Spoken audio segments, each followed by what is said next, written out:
அனைவருக்கும் வணக்கம். இன்னைக்கு நம்ம பார்க்க போற வீடியோ என்னன்னு பார்த்தீங்கன்னா, வாஸ்து தோஷம் நீக்கும் ஸ்படிகக்கல். வாங்க இன்னைக்கு அதை பத்தி தெரிஞ்சுக்கலாம். சொந்தமாக வீடு கட்டுவது என்பது பெரிய செயலாக இருக்கிறது.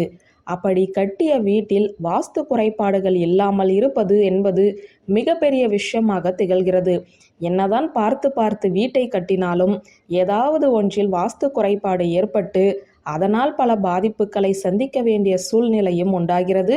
அப்படிப்பட்ட வாஸ்து குறைபாட்டை நீக்க ஸ்படிக கல்லை எப்படி பயன்படுத்த வேண்டும் என்றுதான் இந்த வீடியோவில் நாம் பார்க்க போகிறோம். வாஸ்து தோஷம் நீங்குவதற்கு பல வழிமுறைகள் இருக்கின்றன.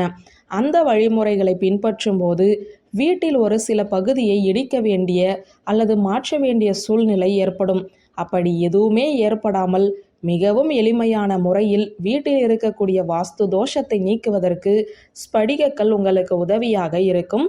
புதிதாக வீடு கட்டி கொண்டிருப்பவர்கள் ஸ்படிகக்கல் 2 கிலோ வாங்கி கொள்ள வேண்டும்.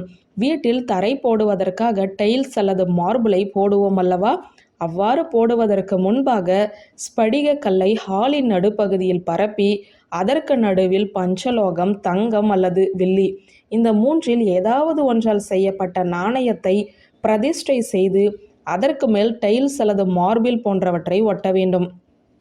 இப்படி செய்வதன் மூலம் அந்த வீட்டில் எந்தவிதமான வாஸ்து தோஷம் இருந்தாலும் அது நீங்கிவிடும்.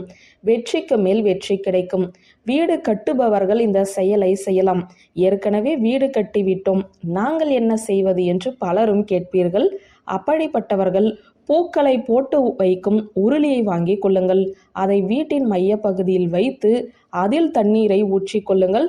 பிறகு ஸ்படிகக்கல்லை அதில் போட்டு அதற்கு மேல் விபூதி, தாமரைப்பூ, அருகம்புல், 1 ரூபாய் நாணயங்கள், வாசனை திரவியங்களான பன்னீர், ஜவ்வாது போன்றவற்றையும் அதில் போட்டு வைக்க வேண்டும். தினமும் இதை சுத்தம் செய்து மாற்ற வேண்டும். பழைய தண்ணீரை செடிகளில் ஊற்றிவிட்டு ஸ்படிகக்கல்லை சுத்தமாக கழுவி மறுபடியும் புதிதாக தண்ணீர் ஊற்றி வைக்க வேண்டும். இப்படி செய்வதன் மூலமாகவும் வீட்டில் இருக்கக்கூடிய வாஸ்து தோஷங்கள் நீங்கும். மேலும் வீட்டில் நிம்மதியும் சந்தோஷமும் உண்டாகும். ஸ்படிகக்கல் என்பது சுக்கிரனின் அம்சம் நிறைந்ததாக நிகழ்வதால் மகாலட்சுமி தாயாரின் அருளும் நமக்கு பரிபூரணமாக கிடைக்கும் என்பது சூட்சமமான உண்மை. மேலும் இதில் போடப்பட்டுள்ள தாமரைப்பூ, அருகம்புல், விபூதி, பன்னீர், ஜவ்வாது போன்ற அனைத்துமே தெய்வ கடாட்சத்தை ஏற்படுத்தக்கூடிய பொருட்கள் என்பதால் வீட்டில் தெய்வ கடாட்சம் நிறைந்திருக்கும் என்பது குறிப்பிடத்தக்கது.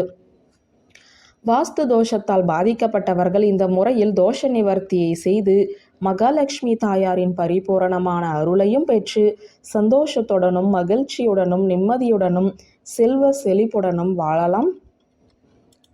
வியூவர்ஸ், இந்த வீடியோ உங்களுக்கு பிடித்திருந்தால் லைக், கமெண்ட், ஷேர் பண்ணுங்க. நன்றி.